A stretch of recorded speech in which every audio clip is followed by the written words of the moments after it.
Bonjour et bienvenue dans ma nouvelle vidéo. Aujourd'hui, je vais vous parler du mensonge dans le cadre du coaching parce qu'il y en a qui me connaissent dans le coaching capillaire, mais aujourd'hui, c'est le coaching mindset et développement personnel.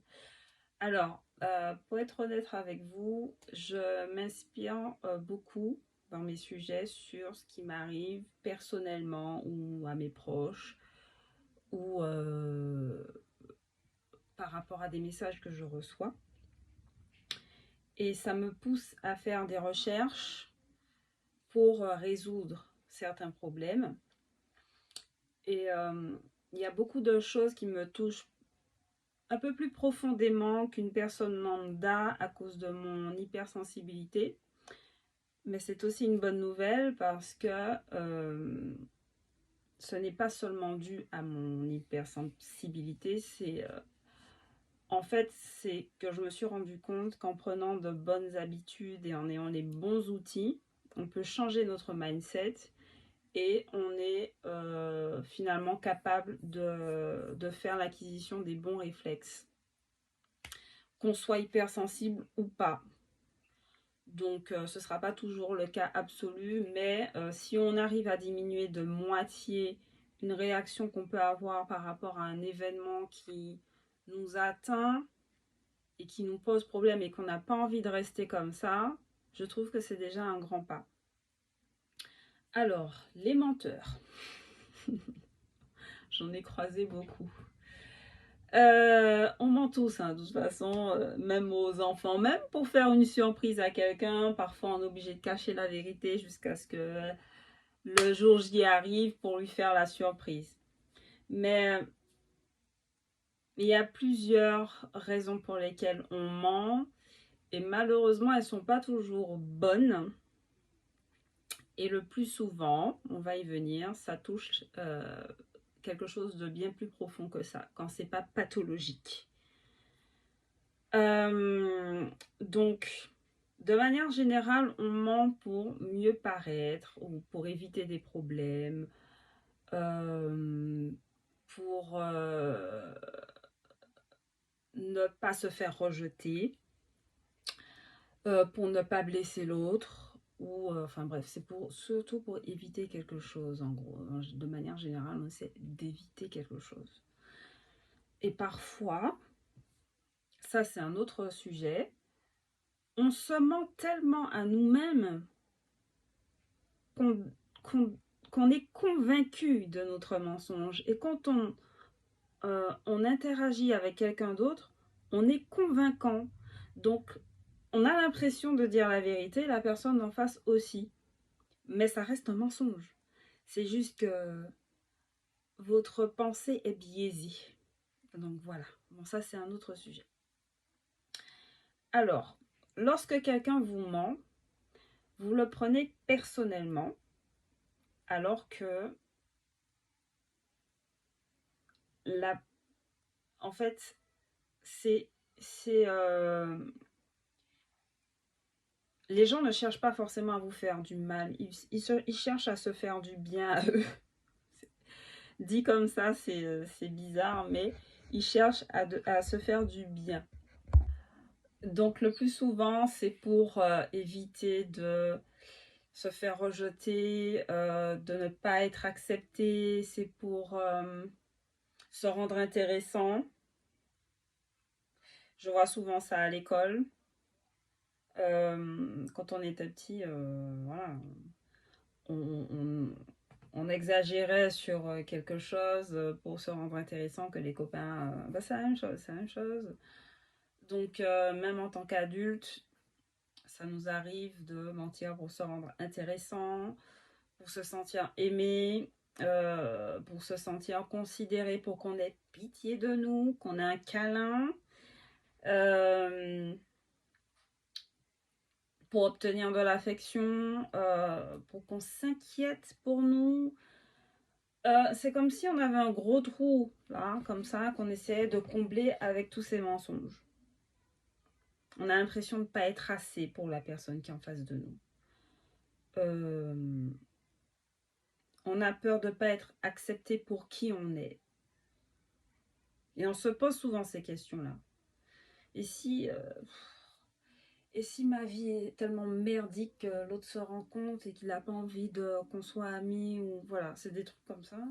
Et on se met à mentir pour, voilà. Mais après, un petit mensonge devient un gros mensonge, hein.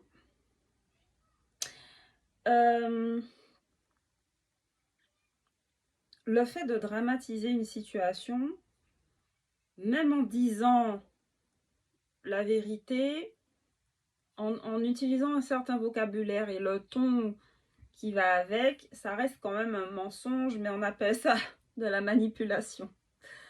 C'est à vous de voir ce que c'est, hein, sur le moment. Est-ce que c'est les deux? Est-ce que c'est l'un ou l'autre? Voilà. Mais je me rends compte que cette attitude-là commence hyper tôt. Monsieur, on frappe avant d'entrer. Ça commence hyper tôt. Et certains enfants arrivent à se réguler avec le temps quand les parents les reprennent et quand les parents montrent l'exemple. J'ai un... Oui? Excuse-moi, tu as fini? C'est mon collègue. Tu es venu participer? Tiens, va jeter à la poubelle. Va jeter à la poubelle. C'est fini, il n'y a plus. Poubelle.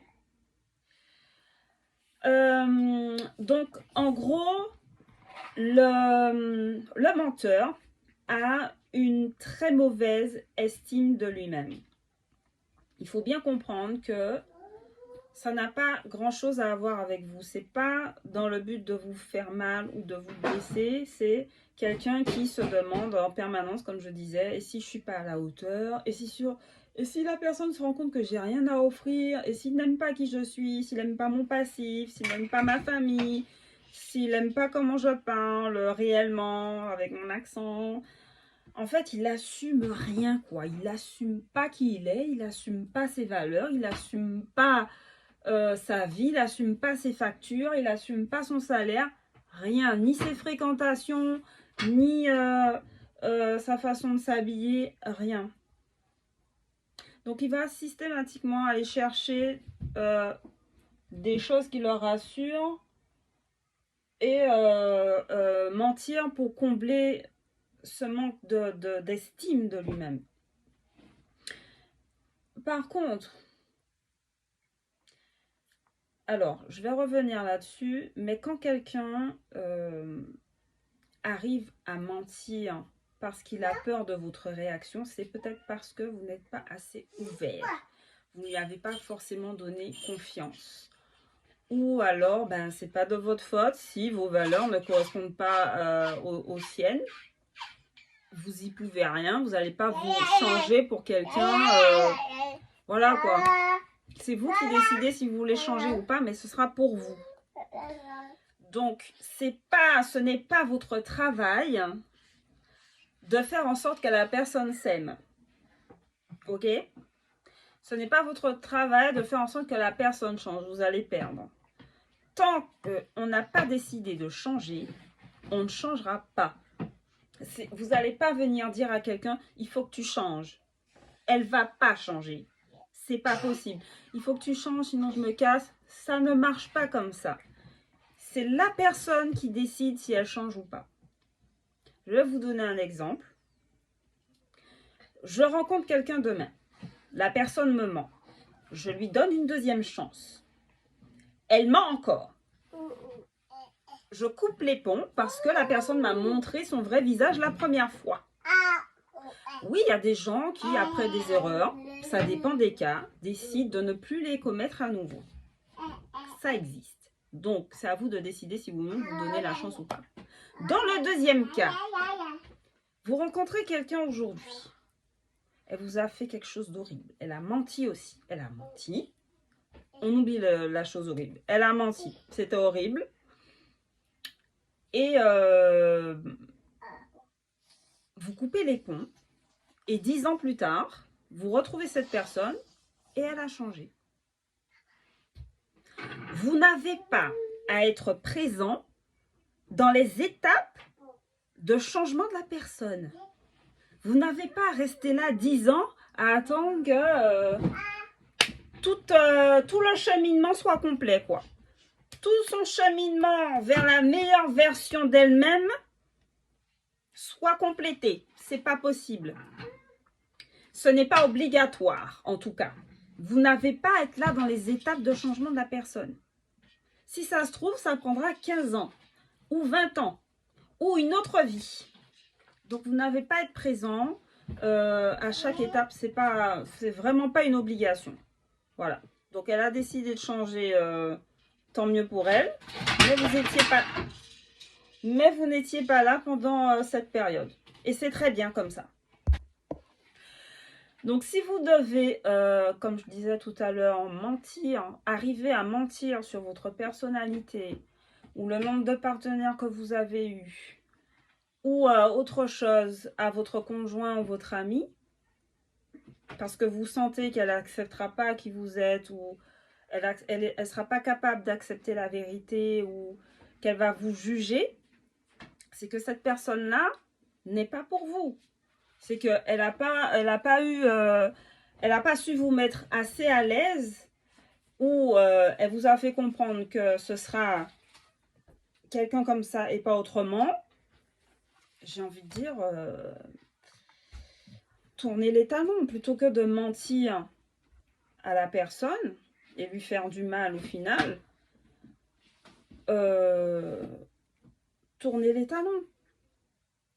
La personne qui vous ment, elle manque plus d'intégrité par rapport à ses valeurs qu'aux vôtres. C'est comme si elle préférait se trahir elle-même et se concentrer sur vos valeurs à vous, plutôt que les siennes. Et le sentiment, non, l'émotion qui anime le plus le menteur, c'est la peur en fait. La peur et la honte. Et nous sommes 7 milliards, plus de 7 milliards sur Terre. Je peux parler? S'il vous plaît, monsieur, je peux parler? Nous sommes plus de 7 milliards sur Terre. Vous allez trouver quelqu'un qui vous correspond et qui vous aime comme vous êtes en fait. Parce que vous allez faire un petit mensonge et rajouter d'autres mensonges pour couvrir celui-là. Alors qu'il était tout petit, hein. Tout petit. Genre, je sais pas. Avant, j'étais mince.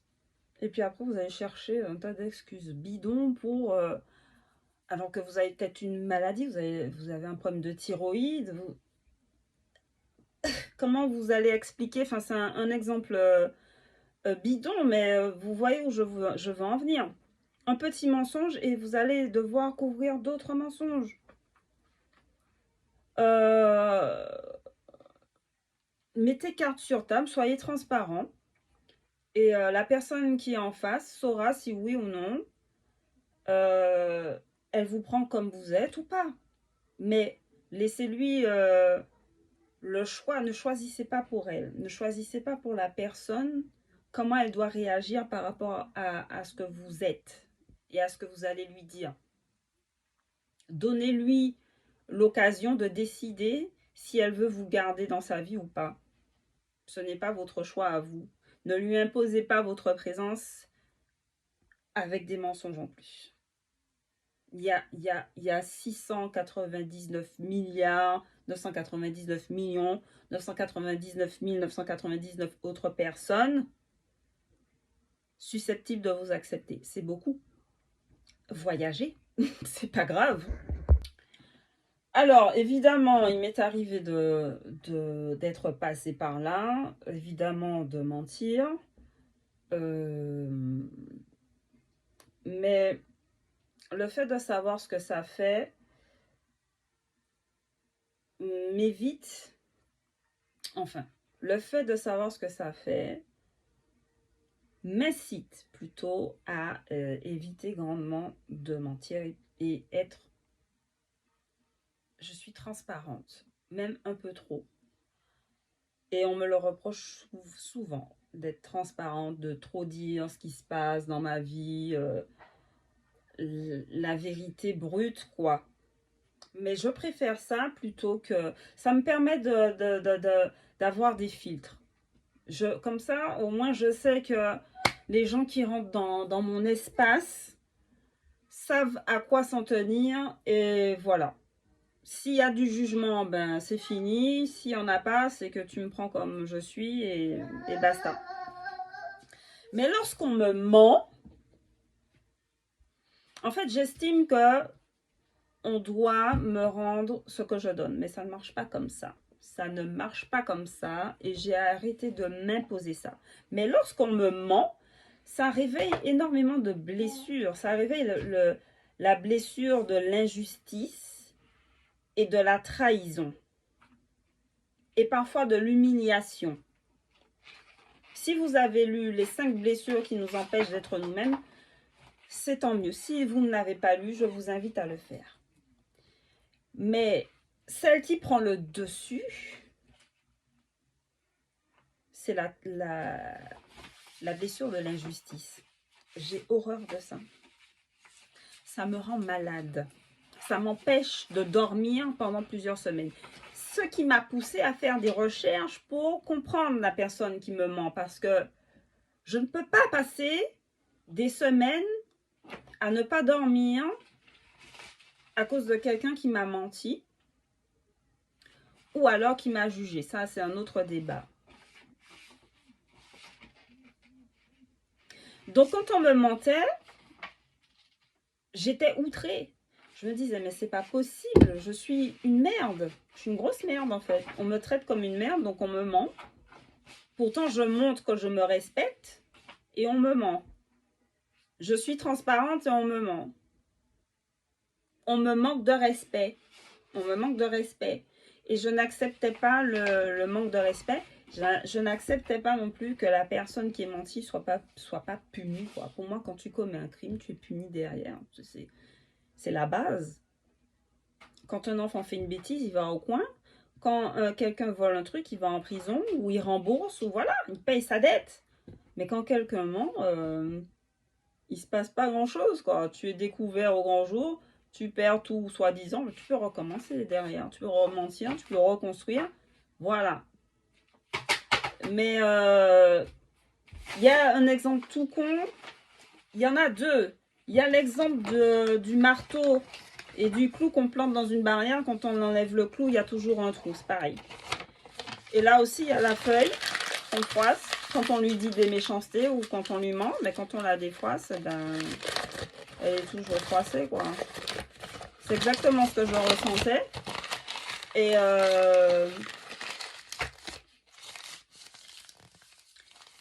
je crois que avec le temps, j'ai compris que j'étais surtout en colère contre moi. Mon ego a pris un coup, mais j'étais déçue de moi-même et j'étais en colère contre moi-même pour avoir cru la personne, pour avoir baissé ma garde, pour avoir ignoré les drapeaux rouges et laisser la personne contrôler mes émotions aussi, ça m'a... Donc voilà, heureusement, on a un invité. Heureusement, j'ai décidé qu'il fallait arrêter avec ça. Donc, j'ai fait des recherches, je me suis renseignée et ça demande du travail. C'est un travail quotidien, c'est un entraînement jusqu'à ce que ça rentre et après, ça devient un réflexe. C'est ça la bonne nouvelle. Du coup, lorsqu'on vous ment, il faut se mettre des deux côtés. Bon, de votre côté, c'est facile, mais de l'autre aussi. Donc, lorsque vous laissez à quelqu'un l'occasion de décider si oui ou non elle est prête à accepter votre vérité,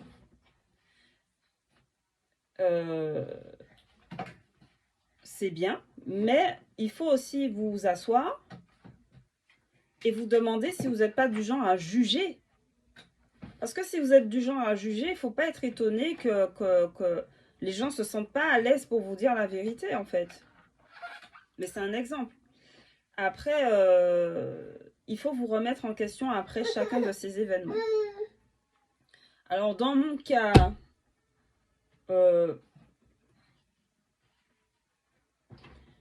je n'ai pas l'impression d'être quelqu'un de psychorigide. C'est vrai que j'aime bien qu'on me respecte. J'ai certaines valeurs qui font que je n'aime pas qu'on m'insulte. Je vois des gens dans des couples qui se disent des gros mots entre eux. Moi, je n'aime pas ça. Après, mon cas est particulier, mais les gens qui m'ont menti, les hommes, je parle des hommes, mais c'est ça. Les hommes qui m'ont menti cherchaient à... Alors, il y en a qui avaient honte. Il y en a qui essayaient d'obtenir quelque chose. Et il y en a qui essayaient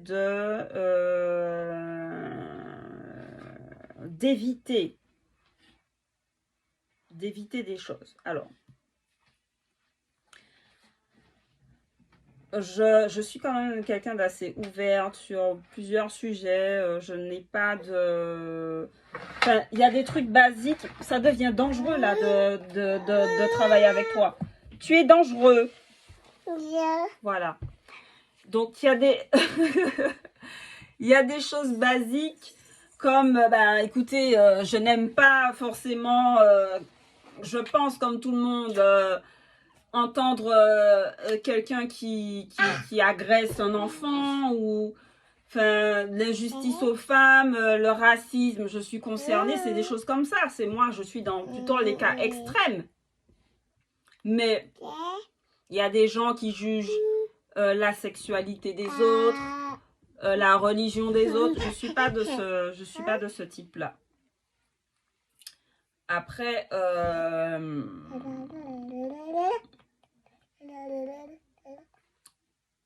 certaines personnes mentent parce qu'ils se sentent pas trop valorisés. Et ils ont besoin de ça. Et si vous êtes plutôt du genre à... enfin, t'es nul, quoi. C'est pas... J'allais parler anglais. J'allais parler d'empowerment. Mais... je peux parler. Qu'est-ce que tu racontes? Qu'est-ce que tu racontes? Tu discutes. Tu fais comme maman. Il y a des gens qui se sentent pas assez en sécurité pour vous parler ouvertement. C'est un travail, c'est un travail. Si vous n'êtes pas du genre à être à l'écoute, il faut se remettre en question. Il faut se remettre en question. Demande-toi pourquoi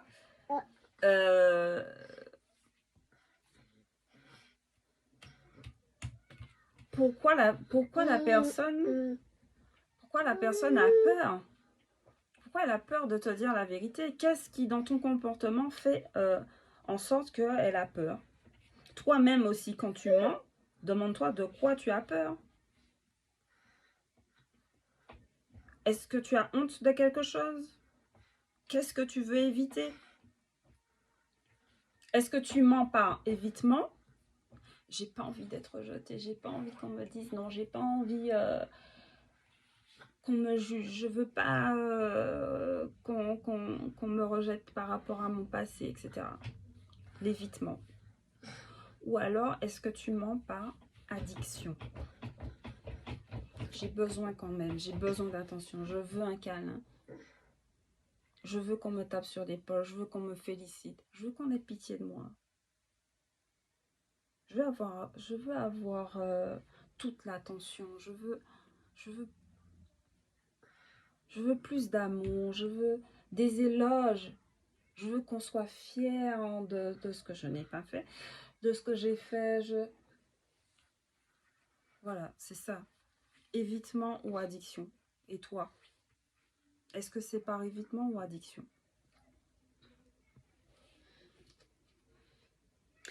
Si tu connais la réponse, tu sauras comment régler le problème et tu sauras comment arrêter de mentir.